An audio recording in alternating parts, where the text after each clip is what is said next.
Ladies and gentlemen, Patrick J. Kennedy.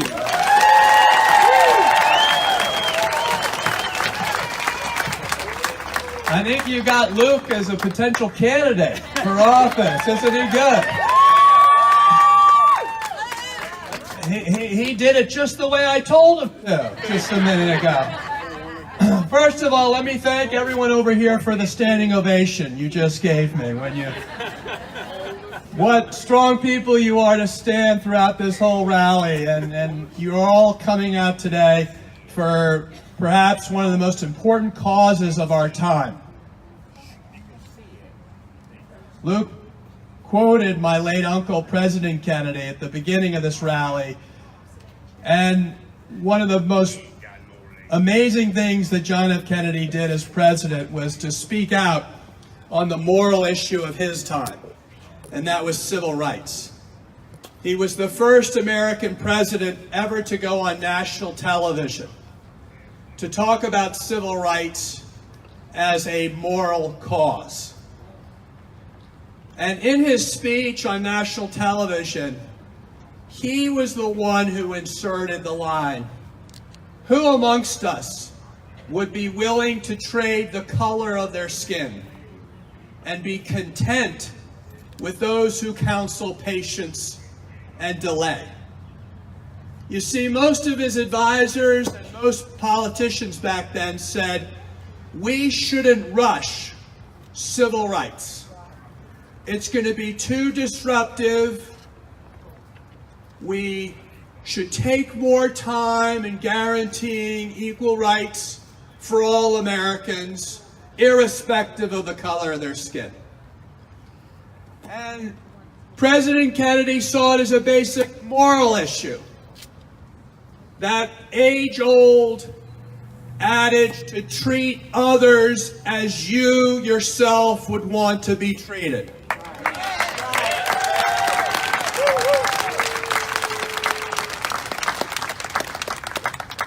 And frankly, today, we haven't gotten rid of racism. We see it tragically unfold every day in those YouTubes that they're playing on the evening news about the latest tragedy of those of African American descent and other minorities who are victims simply because of the color of their skin. And yet, because of the civil rights law that John F. Kennedy proposed that was passed in 1964 in memorial to him by Lyndon Baines Johnson, and because of the Voting Rights Act after it, and the Fair Housing Act, and the Fair Employment Act, and all those important pieces of legislation that were meant to begin to guarantee equal rights, irrespective of whether someone wants to act in a racist way, the law says that it's against the law to act in that way because it's a violation of civil rights and it's a violation of their human rights.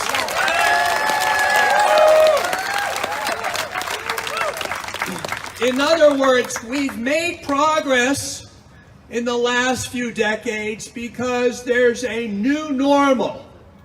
And the new normal has been put in place not simply because we've changed our attitudes, but because we've changed our practices. Because to do otherwise would be against the law. And so I say that today because what we're talking about in guaranteeing equal protection for those amongst us who are suffering from an illness that just so happens to be an illness of the brain, that they are being treated in a separate and unequal fashion. They are told when they go into our healthcare system to go down the hall and drink from the colored water fountain. They're told that they're not the same patient as someone with cancer. They're told they're not the same patient as someone with diabetes. They're told they're not the same patient as someone with cardiovascular disease. And somehow they're made to believe that their illness is their moral failing. And you know where that attitude comes from? From the same place that racism comes from. It comes from mythology, it comes from ignorance, it comes from flat-out bigotry.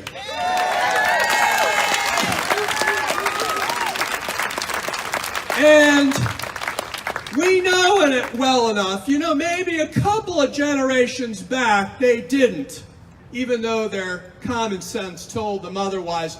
But today, we know about the brain. We've researched the brain. We understand the biological nature of these illnesses. So why do we continue to let our country, why do we let our Centers for Medicare and Medicaid, our insurance commissioners, our Blue Cross Blue Shields, Anthems, United, Cignas, Aetnas, all continue to treat the illness of the brain separately than they would treat any other illness of the body? How can you explain that?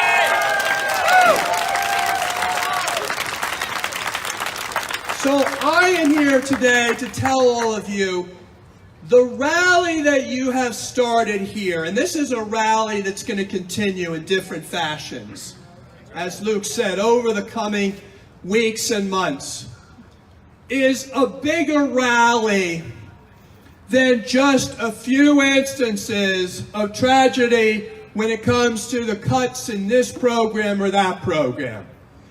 It's a real rally about what kind of people we're going to be as a society. Because these illnesses affect every single family in the state of Arkansas. And every single family across America. And who are we kidding to think that we would relegate our loved one to the kind of conditions that they're being asked to be put into, like Paul was asked to be put into, simply because they have a mental illness as opposed to some other physical illness in their body. So, you know, I sometimes have been invited and introduced as someone who's the leading voice on mental health and addiction in our country, and I usually tell audiences that should tell you how bad things are in this country, that I got this great title. And it happened because by default, because I got elected to Congress at the age of 27 as the youngest member of the House of Representatives in Washington, D.C. And I wanted to continue my co-sponsorship, because that's what I thought it was going to be. Like, I was going to sign on to this parity law, but out of 435 members of Congress, I thought I'd be lucky if I made it in the top 100. And of course, this bill did nothing more than say that the brain was part of the body. Of course, it took a couple of decades for Congress to agree to that idea. They finally did. But I wanted to co-sponsor it, and if you can imagine, I went to Washington and I thought, the most popular pieces of legislation usually were reserved for those members of Congress who have been around the longest time, right? The senior people, the people with a lot of hair, lot of gray hair or no hair at all, right? And the fact of the matter is, my biggest surprise was when I asked the clerk of the House, where do I find this parity bill? And they said, Congressman Kennedy, if you want to be the sponsor of it, it's all yours. That should tell you what a stigma does to the State House and to the United States Capitol. It makes people silent. And I said to myself, I can't believe, as the youngest member of Congress from the smallest state in the country, and in the minority party, the lowest guy on the totem pole, that I would have the honor of putting my name first on a bill that guarantees equal coverage for mental illness and addiction. But that just shows you that no one else wanted to stand in front of the cameras and say they were sponsor of a bill, and of course had the words in the bill, mental illness and addiction. All you needed to do is put mental illness and no one would have showed up. But if you throw addiction on top of it, they definitely are not going to show up. Because, you know, they worried that the next question a press person would ask is, have you had a mental illness? Have you ever had an addiction? Does someone in your family suffer from those illnesses? And of course, there's no member of Congress that truly wants to answer that question. Am I right? They don't want to answer that question because they know if they say yes, there's going to be 35 more questions on, you know, how did treatment work and what medications are you on, right? And how are you doing? To my fellows in recovery who know what I'm talking about.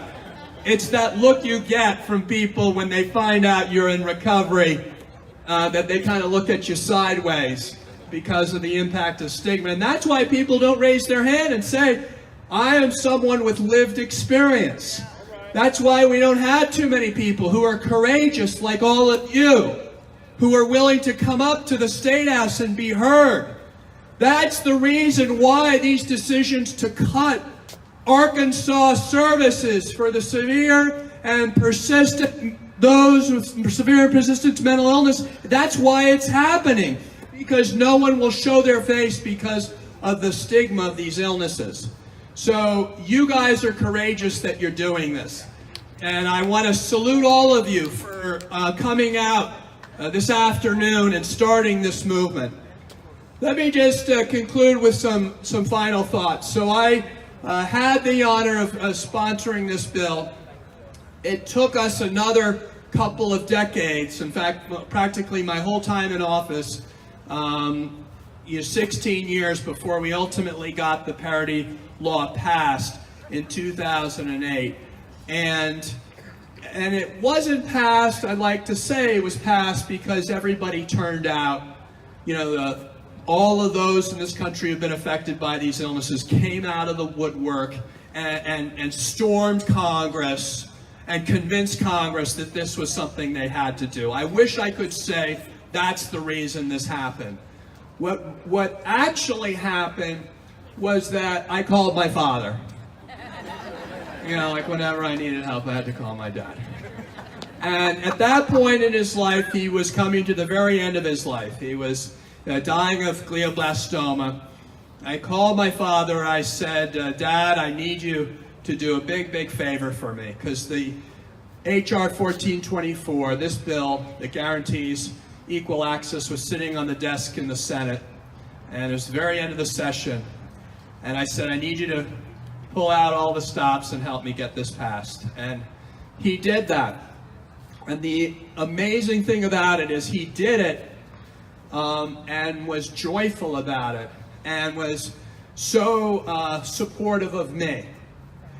And the irony is that when I was growing up in my household, I saw him suffer tremendously from post-traumatic stress disorder, having watched his brothers both violently murdered from gunshots.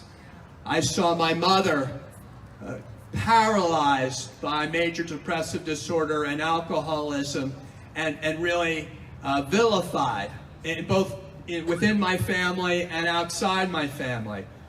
I saw the history of my family where, in spite of the fact my family started Special Olympics, there was also great shame and stigma around my Aunt Rosemary for years after her lobotomy, which was really a result of her psychiatric disorder. And that when she was sent away, she was never seen or heard of until midway through President Kennedy's term in office, where he had my Aunt Eunice Shriver begin to speak about the fact that his closest sibling had been born with an intellectual disability. So I know what shame is. I know what it does to a family. It silences the family. It keeps them, these issues, secret. And we say in recovery, we're only as sick as our secrets. And frankly, in our country today, we're very sick because we're keeping too many secrets about how devastating these illnesses have been on our society. The fact that we could see the greatest number of Americans in the history of this country die of these illnesses. 73,000 last year from overdose, 43,000 from suicide. That we know of. That we know of because we know many death certificates don't reveal the true cause of death. And the notion that we could have this public health epidemic and throw a fraction of the dollars towards it that we spent during HIV/AIDS. We're spending less than 1/5 of the dollars that we spent on HIV/AIDS, spending on this national public health epidemic. And that is because of the continued challenge of stigma. So what I want to leave you with is the notion that you are starting us on a journey of saying that's not acceptable anymore. And you are going to take this moment where the governor, the legislature have made decisions that are going to impact people in real and very tragic ways because of these cuts and because of these decisions on who can practice treatment.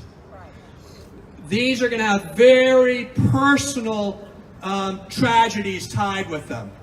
But it has galvanized all of you, and the fight that you're taking on is not only for those and saving those from this horror, but it's for changing America's attitude, changing your fellows in Arkansas's attitude towards these illnesses so the next generation does not have to live in silence and stigma and in shame because they have a mental illness in their family too.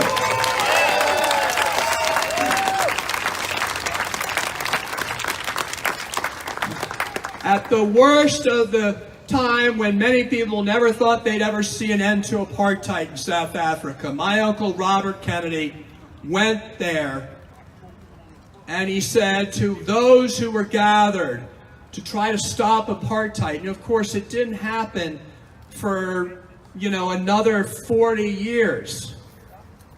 And it was unthinkable that it would even happen at all. But Robert Kennedy said to those students that he was talking to or trying to get a change to apartheid, he said, each time a person stands up or acts to improve the lot of others, they send forth a tiny ripple of hope. And coming from a million centers of energy and daring, those ripples can create a current that can knock down the mightiest walls of oppression and resistance. And what he was saying is that it's not going to be one person who changes this. It's going to be each of us just doing our part, because I can't worry about the people who just don't get it, who are ignorant, who choose to remain ignorant. I can't change those people whose hearts are full of hate instead of love, those people who have been closed off. I just can only be responsible myself, each of us, ourselves, to only do what we can do.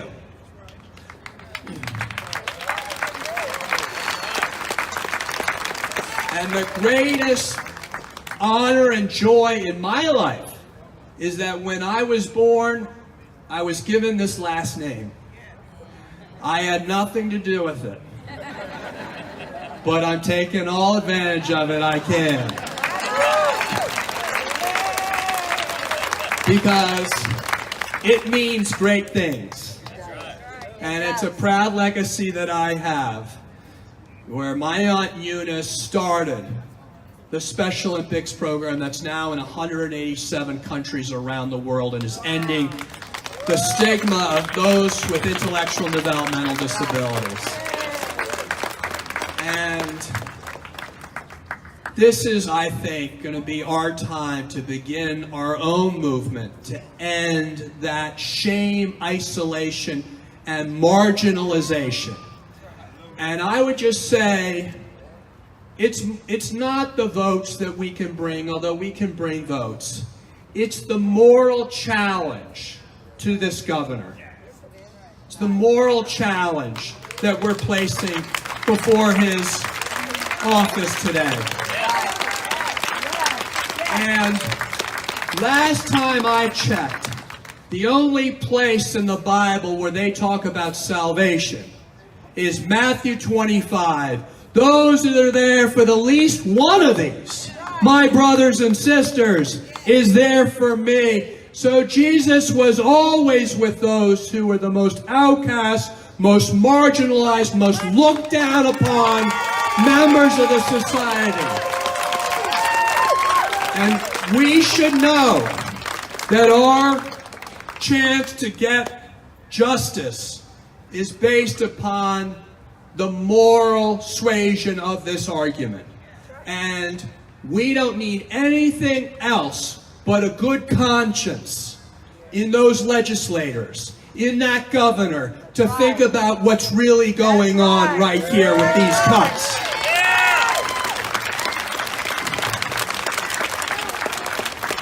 So, I just want to say thank you once again for giving me the honor of being here today. This is a fight for all of us all around the country, and we are coming up on this 10th anniversary of the parity law, and it brings me great sorrow to say that Arkansas is not in compliance with a federal law guaranteeing equal coverage for people with mental illness.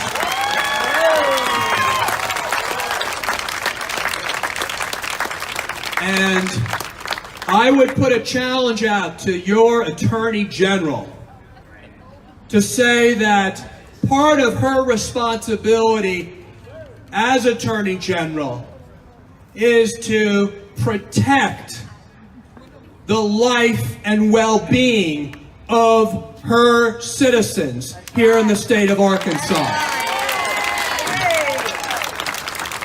And I would say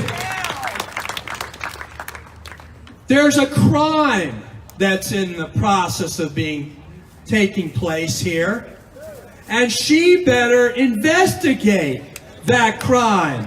And that crime is the people in this state's lives are being put in jeopardy because of the decisions of a few who want to shut down the access to treatment for those who are simply trying to survive every day with a serious and persistent mental illness.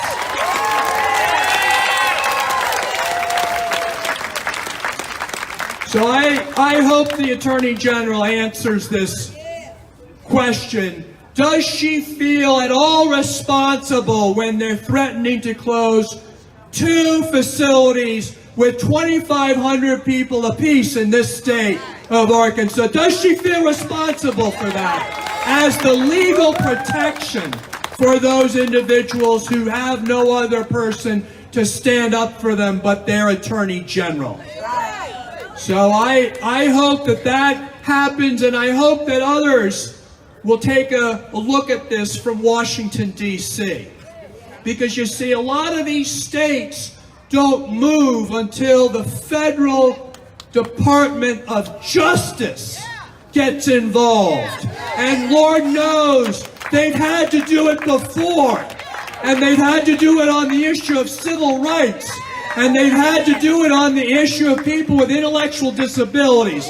And I'm afraid to say if the Arkansas continues to behave at the state legislative level the way they're doing today, they're going to have to do it again here in Arkansas on behalf of those with severe and persistent mental illness. Thank you very much.